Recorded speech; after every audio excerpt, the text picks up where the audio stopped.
दोस्तों नमस्कार। Supreme court से एफआईआर दर्ज होने के आदेश आने के बाद गोदी मीडिया का ज़बरदस्त स्वागत आपने जंतर मंतर पर देखा। पहलवान पहले भी कह चुके हैं कि जंतर मंतर से तो वीडियो रिकॉर्ड कर लेते हैं, बाइट ले लेते हैं पहलवानों की, पर गोदी मीडिया के ऑफिस में जाने के बाद उसको ड्रॉप कर दिया जाता है, उसको टीवी पर नहीं दिखाया जाता है, पहलवानों की आवाज़ को आगे नहीं किया जाता है। आज सुप्रीम कोर्ट से मोदी सरकार को दो ज़बरदस्त झटके लगे हैं। एक तो पहलवानों के मामले में, दूसरा हेट स्पीच के मामले में।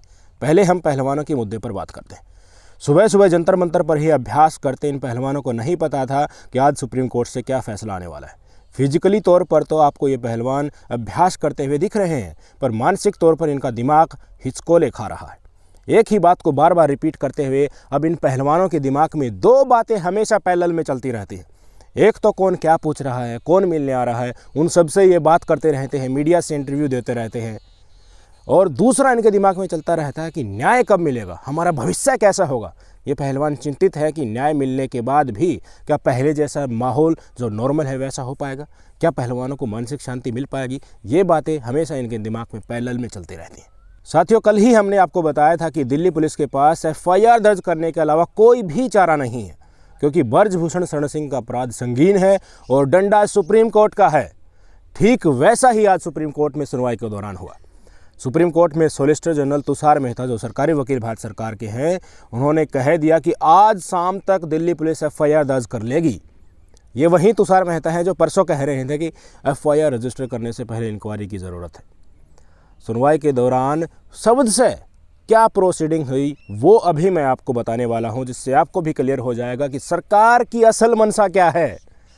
सुनवाई शुरू होते ही सॉलिसिटर जनरल तुषार मेहता ने सीजीआई चंद्रचूड़ और जस्टिस पीएस नरसिम्हा की पीठ को कहा कि देखिए, आज शाम तक दिल्ली पुलिस एफआईआर रजिस्टर कर लेगी, इसलिए अब आप इस याचिका को खारिज कर दीजिए। यानी कि सरकारी वकील तुषार मेहता जी कह रहे हैं कि अब ये पूरा मामला दिल्ली पुलिस को हैंडल करने दीजिए, सुप्रीम कोर्ट इस मुद्दे से कृपया एक तरफ और बिल्कुल पूरी तरह से हट जाइए। इसके तुरंत बाद वरिष्ठ अधिवक्ता कपिल सिब्बल ने पहलवानों का पक्ष रखते हुए कहा कि जो ये पूरा यौन शोषण का मामला है ना, इसकी जांच रिटायर्ड जज की अध्यक्षता में कीजिए ताकि निष्पक्षता से जांच हो सके। ये लड़कियां हमारे देश के लिए खेली हैं, पूरी दुनिया में हमारा नाम रोशन किया है। सीजीआई साहब, आपके इसके ऊपर क्या राय है, ये कपिल सिब्बल साहब ने सीजीआई चंद्रचूड़ साहब से पूछा। इसके बाद कपिल सिब्बल साहब ने एक सील्ड कवर में एफिडेविट चंद्रचूड़ साहब को दिया और कहा कि एक पीड़ित पहलवान जो नाबालिग है, यानी कि जिसकी उम्र 18 साल से कम उम्र की है, उसकी सिक्योरिटी को खतरा है, इसलिए सिक्योरिटी के पुख्ता प्रबंध किए जाएं। इसके बाद सॉलिसिटर जनरल तुषार मेहता ने बोलना शुरू किया। उन्होंने कहा कि जांच का ये पूरा प्रकरण आप दिल्ली पुलिस पर छोड़ दीजिए। पुलिस अधीक्षक, यानी कि जो कमिश्नर्स ऑफ द पुलिस हैं, वो खुद डिसाइड कर लेगा कि इस मामले को कैसे हैंडल करना है। इससे आगे सॉलिसिटर जनरल ने जो कहा वो दर्शाता है कि दरअसल मोदी सरकार के मन में असल बात है क्या।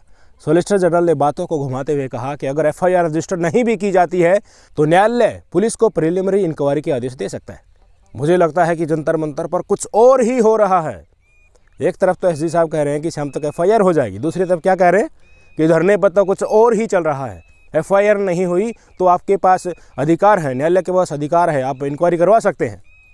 खैर, चंद्रचूड़ साहब सरकार की मंशा को भाप गए, इसलिए सॉलिसिटर जनरल की जो स्टेटमेंट थी कि आज शाम तक एफआईआर हो जाएगी, इसको रिकॉर्ड में रख लिया। यानी अब कोई बहाना नहीं चलेगा, एफआईआर रजिस्टर करनी ही पड़ेगी। और रही बात सिक्योरिटी की, तो सीजीआई चंद्रचूड़ साहब ने दिल्ली पुलिस कमिश्नर को लिखित में आदेश दे दिया है कि जो नाबालिग महिला पहलवान है उसको पर्याप्त सिक्योरिटी दी जाए। और सुप्रीम कोर्ट में बाकायदा एफिडेविट देकर आप बताइए कि कितना सिक्योरिटी का खतरा है और उसको हैंडल करने के लिए आपने क्या पुख्ता प्रबंध किए। अगली सुनवाई एक सप्ताह बाद अगले शुक्रवार को होगी। लास्ट में कपिल सिब्बल साहब ने कहा कि जो नाबालिग है उसके साथ साथ दूसरे जो 6 पीड़ित महिला पहलवान हैं उनको भी सिक्योरिटी दी जानी चाहिए, क्योंकि ब्रजभूषण शरण सिंह एक कुख्यात अपराधी है जिस पर 40 केस ऑलरेडी चल रहे हैं। उस पर हत्या का केस भी चल रहा है 302 का। इसलिए एक स्पेशल टास्क फोर्स बनाकर पीड़ितों को सुरक्षा दी जाए। इस पर सीजीआई चंद्रचूड़ साहब ने कहा कि हमने दिल्ली पुलिस को बाकी पीड़ितों की जो सुरक्षा समीक्षा है उसको करने से नहीं रोका है। पुलिस उनको भी सिक्योरिटी दे सकती है अगर ज़रूरत है तो। अभी के लिए हम स्पेशल टास्क फोर्स का गठन नहीं कर रहे हैं। अगले शुक्रवार को सुनवाई है, उसमें हम सब चीज़ों की समीक्षा करेंगे। इसके बाद सुनवाई चंद्रचूड़ साहब ने अगली याचिका के लिए टाल दी, यानी कि जो अब मैंने बताया वहाँ तक ही सुप्रीम कोर्ट में अभी हुआ है। बाकी अगले शुक्रवार को इन तमाम चीज़ों की रिपोर्ट मांगी गई है, उसकी सुनवाई आगे इसके बाद ही होगी। अब आप थोड़ा सा दिमाग लगाइए। बीजेपी के ताकतवर नेता ब्रजभूषण शरण सिंह के खिलाफ एफआईआर दर्ज करने के लिए ओलंपिक मेडलिस्ट पहलवानों को सुप्रीम कोर्ट का दरवाजा खटखटाना पड़ रहा है। अगर इन पहलवानों की जगह हमारे और आपके जैसा कोई आम आदमी होता तो क्या वो उन अवरोधों को पार कर सकता है जिनको इन पहलवानों ने किया है? 1 सप्ताह हो गया कनॉट पुलिस थाने में महिला पहलवानों ने लिखित में शिकायत दी थी। यही सॉलिसिटर जनरल साहब जो परसों कह रहे थे कि एफआईआर करने से पहले हम प्रिलिमिनरी इंक्वायरी करेंगे, वो ही इस पूरे सिस्टम को घसीटते हुए आज शुक्रवार तक ले आए हैं। इनको किसने रोका था? सुप्रीम कोर्ट के डंडे के बगैर ये पहले भी एफआईआर कर सकते थे। इस बीच क्या हुआ, उसके क्या मायने हैं, वो उस पर ध्यान देने की ज़रूरत है। जो ये 1 सप्ताह का समय एफआईआर रजिस्टर करने में जानबूझकर ये डिले किया गया है, इसके बीच ब्रजभूषण के पालतू गुर्गे यौन शोषण की सुलह कराने के लिए पीड़ितों के परिवार पर लगातार दबाव बना रहे हैं। हथियार और पैसा गाड़ी में डालकर आवाज़ उठाने वालों को गुंडई के बल पर दबाने की खुलेआम कोशिश कर रहे हैं।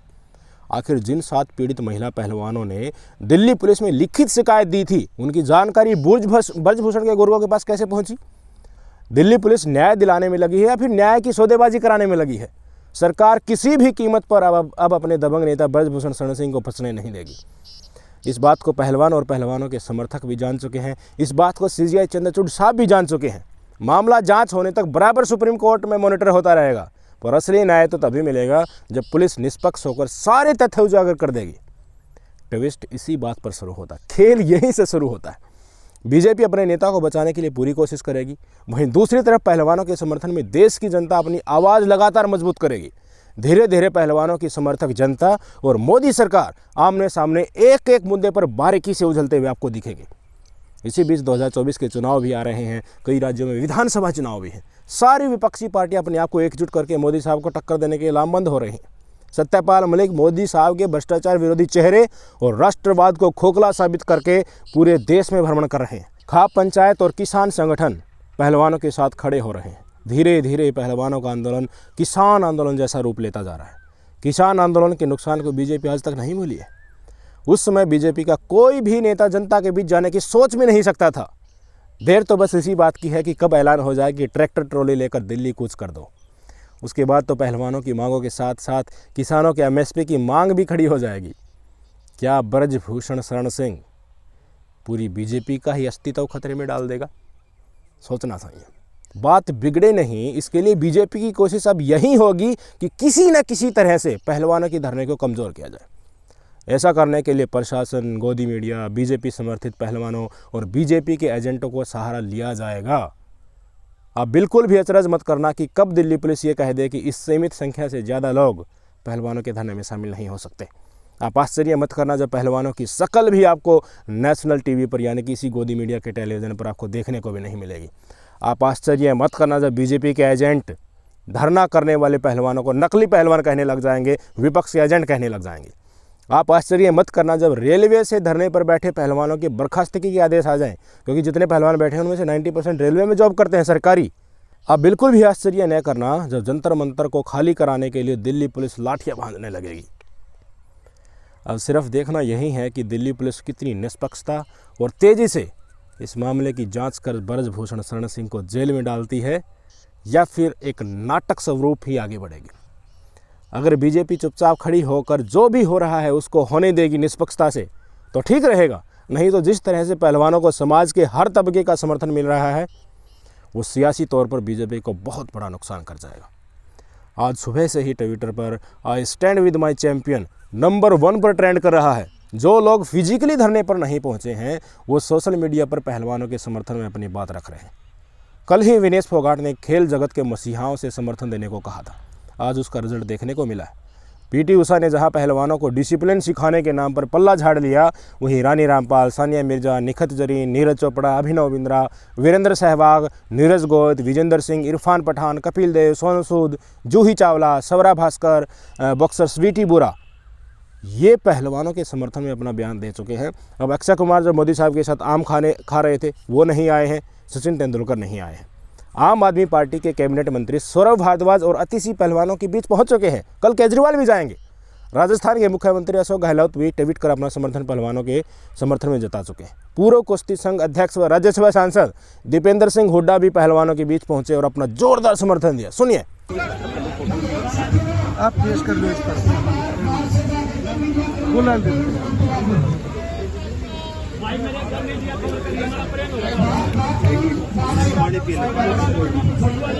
मैं मिल लूँगा मंजिता, मैं मिल लूँगा मंजिता।